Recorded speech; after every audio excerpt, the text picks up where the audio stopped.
BJP confuse हो गई caste census के बाद। बीजेपी कंफ्यूज है कास्ट सेंसस के बाद, और ये कास्ट सेंसस और सभी लोगों को हक अधिकार मिले, उनका सम्मान हो, उस दिशा में समाजवादी पार्टी आगे लड़ाई लड़ेगी। आबादी के हिसाब से हक और सम्मान मिले। समाजवादी पार्टी तो पहले ही पक्ष में थी कि जाति जनगणना हो, और भविष्य में आप देखेंगे बहुत सारे दल इस पक्ष में हैं, और जब कभी भी आगे परिवर्तन होगा तो कास्ट सेंसस होकर के रहेगा और आबादी के हिसाब से हक और सम्मान मिलकर रहेगा।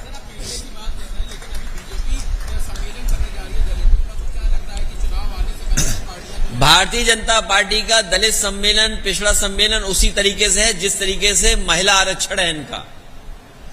ये नारी सम्मान और इनका दलित सम्मान ये उसी तरीके से है जैसे आरक्षण दिया। सोचिए, लोकसभा में, नई लोकसभा में इन्होंने झूठ बोल दिया। बीजेपी वाले तो कमाल के ऐसे हैं कि नई लोकसभा में झूठ बोल दिया, ऐसा बिल पास कर दिया जो लागू ही नहीं होगा, और हमारे पत्रकार साथी भी कुछ नहीं कह रहे उस पर, वो लागू ही नहीं हो सकता है। और अगर लागू करने की नियत है तो जहां जहां चुनाव हो रहा है भारतीय जनता पार्टी 33% महिलाओं को टिकट दे।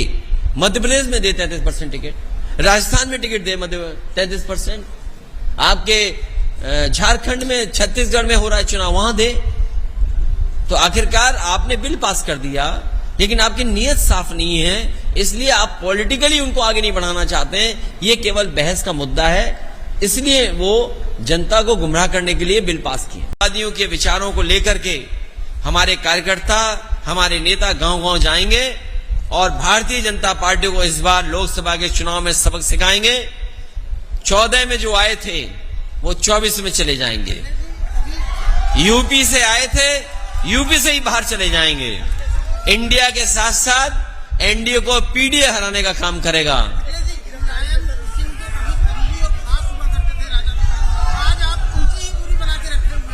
नहीं नहीं, ये कोई राष्ट्रीय मुद्दा नहीं है। मुझे दुख है इस बात का कि सरकार को यह लगता है कि जो खिलाफ है उसको गिरफ्तार कर लो, राजनेता है उनको गिरफ्तार कर लो, पत्रकार हैं उनको गिरफ्तार कर लो। एक ही दिन सोचिए, पत्रकारों की भी गिरफ्तारी हुई और फिर संजय सिंह, आप पार्टी के नेता, उनकी भी गिरफ्तारी हो गई ईडी की तरफ से। बीजेपी ये समझ ले, इनके खिलाफ 100 करोड़ लोग हैं। इस बार जब 2024 का चुनाव होगा तो 100 करोड़ लोग इनके खिलाफ हैं। क्या ये 100 करोड़ लोगों को गिरफ्तार कर लेंगे? इस बार यही भारत की जनता पीडीए मिलकर के इंडिया भारतीय जनता पार्टी का सफाया कर देगी, और जिन जिन से ये घबराते हैं उन्हीं को गिरफ्तार करने जाते हैं। ये जो ईडी, सीबीआई, इनकम टैक्स, ये भारतीय जनता पार्टी के प्रकोष्ठ हैं, ये उनके संगठन के प्रकोष्ठ हैं, उनके संगठन के हिस्से हैं। इसलिए आपको इसमें ज्यादा बुरा मानने की जरूरत नहीं है। अभी संजय सिंह गिरफ्तार हुए, अभी आप कुछ सच दिखा दोगे तो आप गिरफ्तार हो जाओगे। अगर गिरफ्तार होने का मन है तो सच दिखा दो।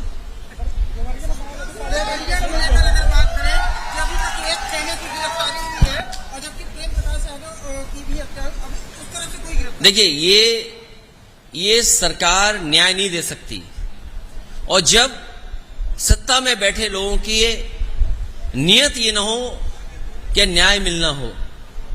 जो घटनाक्रम हुआ है, जो अलग अलग जगह से जानकारी हुई, या मुझे कार्यकर्ता नेताओं से जानकारी हुई, या जो अलग अलग यूट्यूबर्स या सोशल मीडिया में जो बात लिखी है या आई है, इसीलिए मैंने कहा कि जो जीरो टॉलरेंस की बात कर रहे हैं उन्हें उन तमाम अधिकारियों के खिलाफ कार्रवाई करनी चाहिए जिनकी वजह से ऐसी घटना घटी है।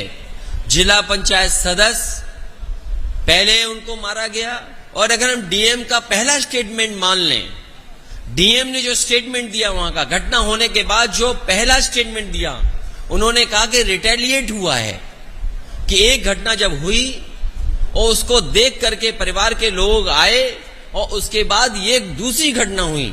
अगर इस घटना के लिए कोई जिम्मेदार है 6 लोगों की जान जाने के लिए कोई जिम्मेदार है तो वो सरकार है और वहां के अधिकारी हैं। सरकार अधिकारियों के खिलाफ नहीं कार्रवाई कर रही है। भारतीय जनता पार्टी उस घटना से लाभ उठाना चाहती है। हम तो कहेंगे कि समाजवादी पार्टी का डेलीगेशन जाएगा और दोनों परिवारों से मिलकर के जो सच है वो आपके सामने रखा जाएगा। अगर दोषी एक पक्ष है तो दोषी दूसरा पक्ष भी है। जो घटना हुई है सुनने में आ रहा है और सच्चाई आप भी जानते होंगे और जो घटना है वो भी जानते हैं कि जब जिला पंचायत सदस्य दूसरे पक्ष के घर पे गया तो पता नहीं किसने धार धार से उसकी गर्दन पे हमला कर दिया। दराती और जो गांव में सामान रहता उससे हमला कर दिया, जिसके कारण वहीं पर बेहोश हो गए। उसके बाद और दराती मारी गई, जिसकी वजह से सुनने में आ रहा कि इतनी गर्दन पे मारी गई कि लोगों में ये रूमर फैल गया कि उनकी गर्दन काट करके उनकी हत्या कर दी। जब ये जानकारी उस दूसरे परिवार पक्ष को मिली तब उसमें आकर के घटना दूसरी हुई है। अगर कोई दोषी है इस घटना के लिए तो सरकार है, बीजेपी है। और बीजेपी अगर चाहती है न्याय दिलाना दोनों परिवारों को, तो ऐसे अधिकारी जो वहां पर थे डे 1 से और आज तक जिन्होंने इस घटना को बढ़ने दिया, उनके खिलाफ कार्रवाई होनी चाहिए। इस सरकार को पक्षपात नहीं करना चाहिए।